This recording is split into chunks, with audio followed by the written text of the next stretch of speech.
वो अगर एक शादी करके वह मुसलमान रह सकता है तो तू यहां क्यों नहीं रह सकता है? बता दे।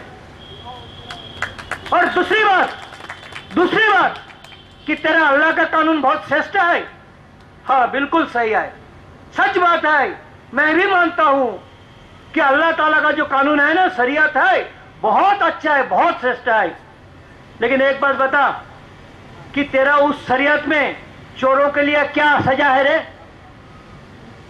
आज भी सऊदी अरब में, ईरान, इराक में, अफगानिस्तान में वो सजा लागू है कि चोरों के लिए हाथ काटने का सजा नहीं है। क्या व्यभिचार करने के लिए किसी पेड़ पर बांध के पत्थर मार के उसको मार डालने का सजा है ना? किसी धर्षण के लिए वो कमर तक जमीन पे गाड़ के कुत्ता से खिला देने का सजा है ना? चल आजा, जितने जेलों में जितने मुसलमान और कैदी है जिनका अपराध साबित हो गया, प्रमाणित हो गया है, तो उसके लिए क्यों शरीयत नहीं मांगता है? शरीयत तो आधा क्यों मांग रहा है? और हमारे राजनीतिक पार्टी, हमारे सरकार, हमारे प्रशासन और केवल वही नहीं, हमारे समाज के जो गणमान्य व्यक्ति, वह इसको क्यों स्वीकार करता है, उनके दोहरा नीति को? अगर उनको लगता है कि शरीयत श्रेष्ठ है, इसके लिए उसको 4 शादी और 24 बच्चा पैदा करने का अनुमति देना है। हाँ जी, कुरान के 3 सूरा में एक आयत में बताया गया कि हे मोमिन, महिला तेरे लिए है, वो फसल फलाने के खेत है, तू जब मर्जी जैसा मर्जी वहां गमन कर। या ऐसा है, मैं स्वयं कुरान पढ़ के बता रहा हूं आपको। इसका मतलब क्या? इसका मतलब जैसा एक किसान वो खेत में अधिक से अधिक फसल फलाना ये उसका काम है, इस तरह हर पुरुषों को बताया जाता है कि तू अधिक से अधिक बच्चा पैदा कर और खेत में जब मर्जी जैसा मर्जी तू गमन कर। जैसा किसान खेत में जब वो अपने हल चलाने जाता है वो खेत से पूछता तो नहीं है, इस तरह महिलाओं से पूछने का जरूरत नहीं है। इस्लाम में महिलाओं का कुछ भी अधिकार नहीं है, एक कुरान में बताया गया है। इसलिए तेरा कुरान अच्छा है, श्रेष्ठ है, तेरा हदीस अच्छा है, तेरा शरीयत अच्छा है, बहुत अच्छा है, तो तू पूरा क्यों शरीयत नहीं लेते?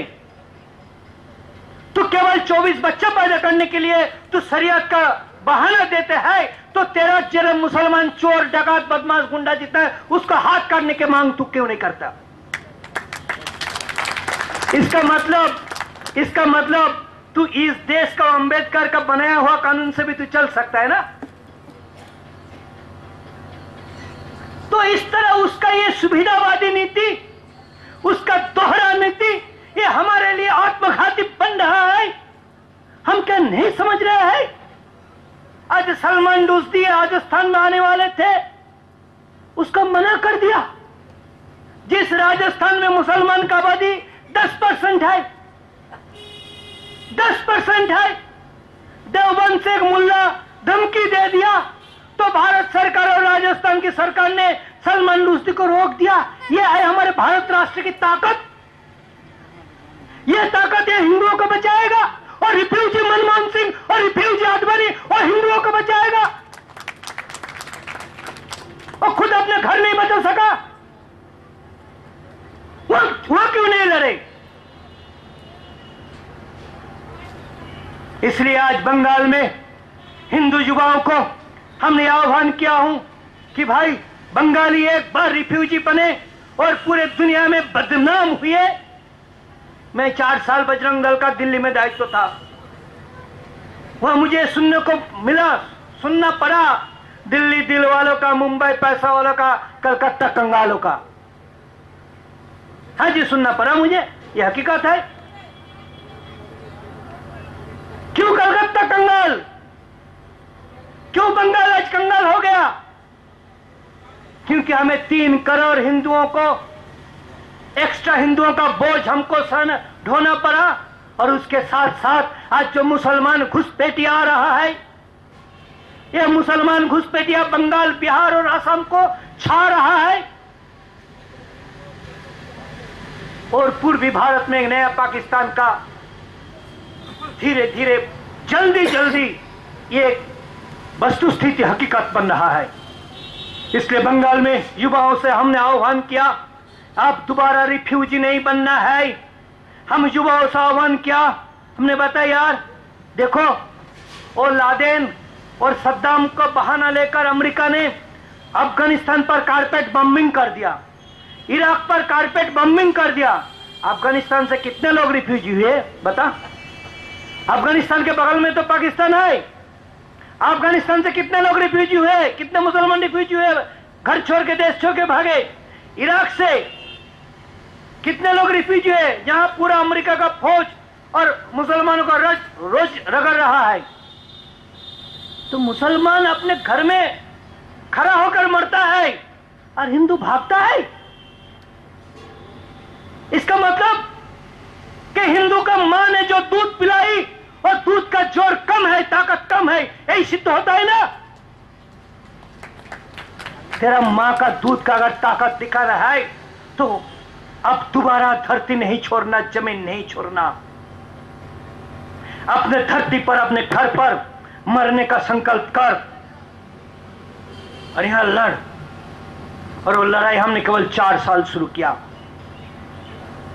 31 साल संघ का प्रचारक रहने का बाद मैंने केवल 4 साल ये काम शुरू किया, हिंदू प्रतिरोध का, हिंदू रेजिस्टेंस का काम शुरू किया। और वो रेजिस्टेंस का काम आज बंगाल के कम से कम 400 गांव में चल रहा है या उससे अधिक गांव में चल रहा है। वहां हिंदू युवा लोहा ले रहा है।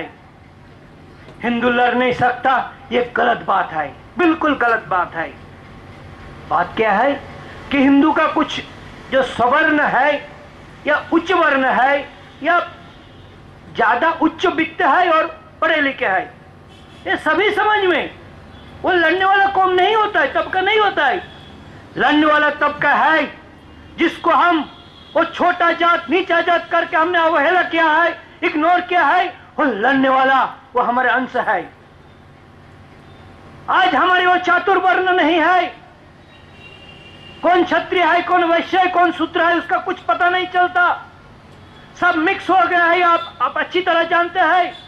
इसलिए अगर आज वो क्षत्रिय नहीं है तो फिर आप क्यों नहीं आइडेंटिफाई करते हो कि बागदी है, संथाल है, डोम है, ये लड़ने वाले कौम है, यही हमारा आज का क्षत्रिय है। उसको मानना तो दो, उसको मानना तो दो और उसको पीठ पर हाथ रखो। हमारे समाज के जो पढ़े लिखे लोग, बड़े लोग, आपको तलवार लेकर सड़क पर कूदना नहीं पड़ेगा, लेकिन जो लड़ने वाले हैं उनको तुच्छ मत करो, उनको पीठ पर हाथ रखो। इस जंग का, इस लड़ाई की, इस आत्मरक्षा की लड़ाई का अब स्वीकृति दो, मान्यता दो, तो देखो हम जीत जाएंगे। भगवान कृष्ण ने क्या किया था? खुद हाथ में हथियार तो नहीं उठाया था, केवल इतना बताया था अर्जुन को, अर्जुन यह युद्ध धर्म युद्ध है, यह केवल तेरा राज्य वापस करने का युद्ध नहीं है, यह केवल तेरा स्वार्थ का युद्ध नहीं है, यह धर्म युद्ध है। यही तो बताया था ना, धर्म क्षेत्र कुरुक्षेत्र समवेता युत्सव, हतो वा प्राप्स्यति स्वर्गम जित्वा वा भोक्ष्यति महीम। धर्म युद्ध का स्वीकृति दिया था। आज हमारे हिंदू समाज का, जिस कौम, जिस तबका, इस मुसलमान जिसने हमारे मातृभूमि का हत्या किया, करोड़ों हिंदुओं का रिफ्यूजी बनाया, लाखों हिंदू मां बहनों का छीन लिया, उस पर बोरखा का अंधेरा डाल दिया, उनके खिलाफ अगर कोई हमारे कौम तबका लड़ता है, आप उनको धर्म युद्ध का मान्यता दीजिए। देखिए हम हिंदू जीत जाएंगे। हमारे समाज के उच्च वर्ण के, उच्च वर्ग के इतना दायित्व है, इतना कर्तव्य है और कुछ नहीं है। अब केवल इतना करिए और हम वही काम करते हैं। और आज आजादी के 64 साल के बाद हिंदुओं के महसूस हो रहा है कि आजादी से पहले भी हम उस सेकुलरिज्म का ढोंग किया था, उसके कीमत देने के लिए हमारे देश का बंटवारा हमें मानना पड़ा। आज भी उस ढोंग हम करते रहेंगे तो हमारे पूरे भारत पाकिस्तान हो जाएगा और शुरू होगा असम, बंगाल और बिहार से। इसलिए हमें यह धर्मनिरपेक्षता नहीं चाहिए, हमें सेकुलरिज्म नहीं चाहिए, हमें हिंदू राष्ट्र चाहिए। न केवल हिंदू राष्ट्र चाहिए, हमें हिंदू राज्य चाहिए, हमें हिंदू शासन चाहिए। भारत माता की जय। जय श्री राम।